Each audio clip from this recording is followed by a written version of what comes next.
Hello everyone, welcome to my YouTube channel. मैं हूं अंकित जैन। आज के इस वीडियो में हम बात करने वाले हैं बीएससी केमिस्ट्री फ्रेशर के लिए एक गवर्नमेंट जॉब वैकेंसी के बारे में। बहुत ही इन्फॉर्मेटिव ये वीडियो रहेगा, वीडियो पूरा अंत तक देखिएगा। इस वीडियो में हम बात करने वाले हैं Chennai petroleum corporation limited CPCL, जो कि एक गवर्नमेंट ऑफ इंडिया का इंटरप्राइजेज है, ग्रुप कंपनी है IOCL की। वहाँ पर वैकेंसी है बीएससी केमिस्ट्री फ्रेशर के लिए और बीएससी केमिस्ट्री एक्सपीरियंस कैंडिडेट के लिए। इस वीडियो में ज़्यादा फोकस रहेगा बीएससी केमिस्ट्री फ्रेशर के लिए जो जॉब अपॉर्चुनिटी है उसके लिए। अब देखिए, यहाँ पर जो वैकेंसीज़ हैं वो बहुत सारी वैकेंसीज़ हैं, केमिस्ट्री के लिए भी है और साथ ही इंजीनियरिंग स्टूडेंट के लिए भी है।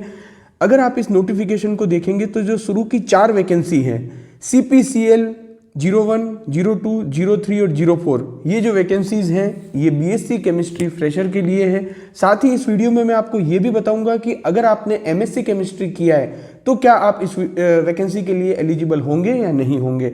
अब देखिए, यहाँ पर जो वैकेंसी है वो junior engineering assistant for production trainee की वैकेंसी है, जो कि टोटल वैकेंसी कितनी है 9।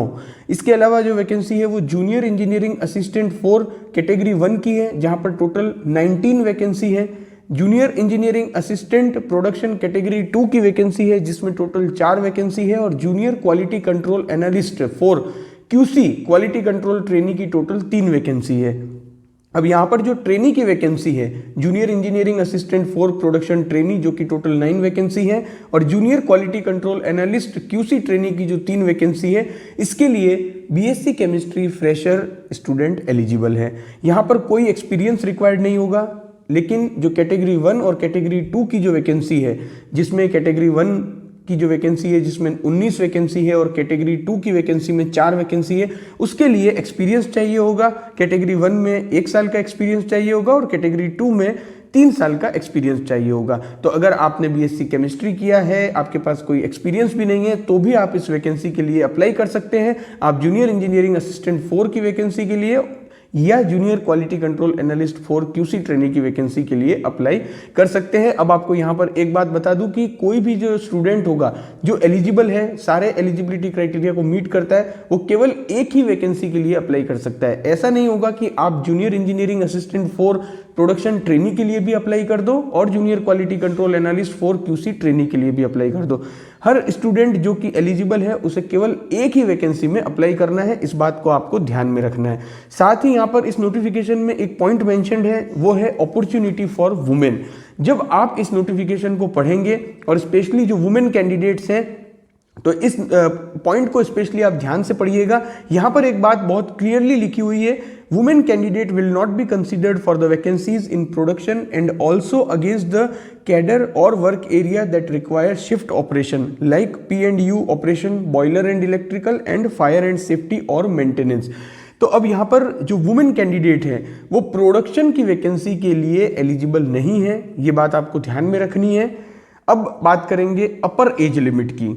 अब एक और बात यहाँ पर क्लियर कर दूं कि वुमेन कैंडिडेट अगर प्रोडक्शन की वैकेंसी के लिए एलिजिबल नहीं है, that means junior engineering assistant for production की जो वैकेंसी है उसके लिए वुमेन कैंडिडेट अप्लाई नहीं कर पाएंगे। इस पॉइंट को पढ़ने के बाद यही क्लियर हो पा रहा है। ज़्यादा जानकारी के लिए मैं आपको वीडियो में एक ईमेल आईडी भी बताऊंगा, उस पर भी आप अपना डाउट क्लियर कर सकते हैं।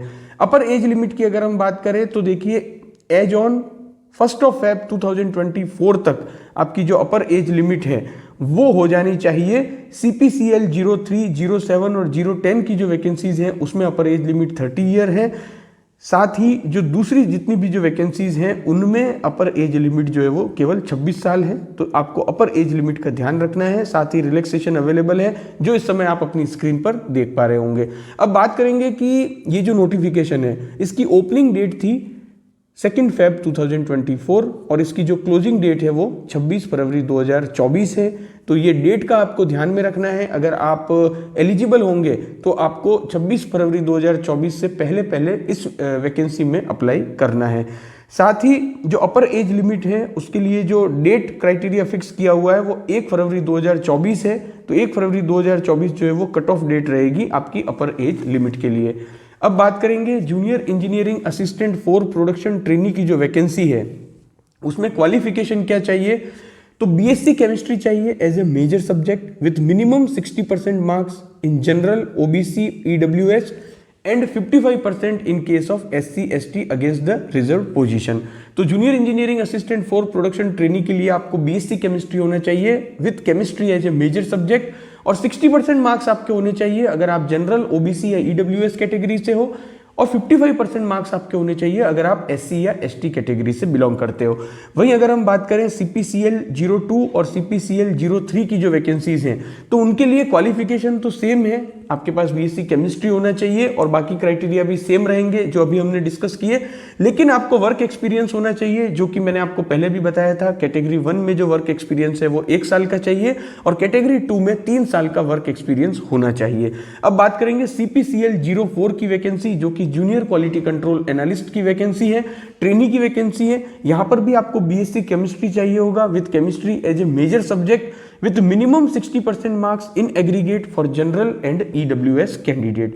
एक्सपीरियंस की यहाँ पर कोई रिक्वायरमेंट नहीं है, साथ ही junior engineering assistant for production की वैकेंसी में भी एक्सपीरियंस रिक्वायरमेंट नहीं है। अब एक बहुत ही इंपॉर्टेंट पॉइंट जो कि MSc केमिस्ट्री स्टूडेंट के माइंड में आ रहा होगा कि सर हमने MSc केमिस्ट्री किया है, क्या हम इस वैकेंसी के लिए एलिजिबल हैं? तो उन स्टूडेंट के लिए इस नोटिफिकेशन में ये कहा गया है कि qualification of MSc chemistry for all the post shall not be considered as a disqualification.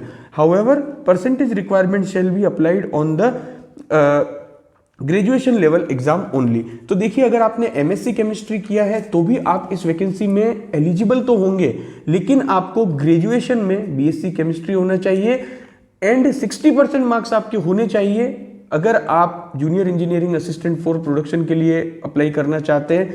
तो आपके पास 60% मार्क्स होने चाहिए अगर आप जनरल, OBC और EWS से हैं, और 55% होना चाहिए अगर आप SC ST से बिलोंग करते हैं। तो आपको MSc केमिस्ट्री स्टूडेंट अप्लाई तो कर सकते हैं, लेकिन उन्हें जो एलिजिबिलिटी क्राइटेरिया है वो BSc का सारा एलिजिबिलिटी क्राइटेरिया जो इस पोस्ट के लिए मांगा गया है वो आपके पास फुलफिल होना चाहिए।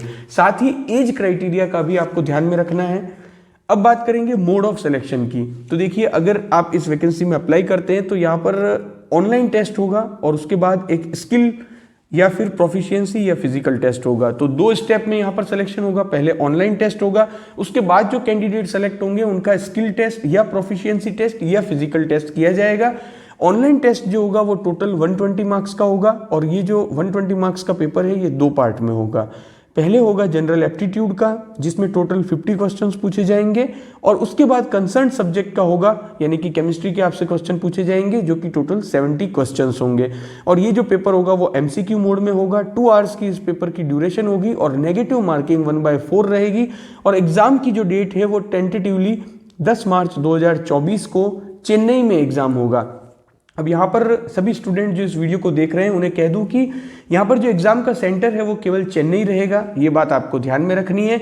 और ऑनलाइन टेस्ट जब हो जाएगा उसके बाद 1:2 के रेशो में कैंडिडेट को सेलेक्ट किया जाएगा। दैट मीन्स एक वैकेंसी के लिए 2 कैंडिडेट को सेलेक्ट किया जाएगा और उसके बाद स्किल टेस्ट, प्रोफिशिएंसी टेस्ट या फिजिकल टेस्ट होगा और उसके बाद में फाइनल सिलेक्शन किया जाएगा। अब बात करें अगर हम पे एंड पर्क्स की, तो देखिए CPCL 01 और CPCL 04 जो कि ट्रेनी की वैकेंसी है जिसमें BSc केमिस्ट्री फ्रेशर अप्लाई कर सकते हैं, वहां पर पे एंड पर्क्स की अगर हम बात करें तो 44,000 रुपीज की ग्रॉस सैलरी आपको दी जाएगी अगर आप इस जॉब में सेलेक्ट हो जाते हैं। और उसके बाद आपका जो ट्रेनिंग पीरियड होगा वो ट्रेनिंग पीरियड जब कंप्लीट हो जाएगा तो उसके बाद आपको ग्रेड पेपर ले लिया जाएगा। आपकी जो पे स्केल रहेगी वो 25,000 से लेकर 1,05,000 रुपए तक रहेगी, जिसमें आपका बेसिक पे रहेगा 25,000 रुपए। तो आपकी जब सक्सेसफुली ट्रेनिंग कंप्लीट हो जाएगी तो आपको काफी अच्छा पे एंड पर्क्स यहाँ पर मिलने वाला है। अब बात करें अगर एप्लीकेशन फीस की, तो जनरल, EWS और OBC के जो कैंडिडेट हैं उन्हें 500 रुपए देने होंगे अगर आप इस वैकेंसी में अप्लाई करना चाहते हैं।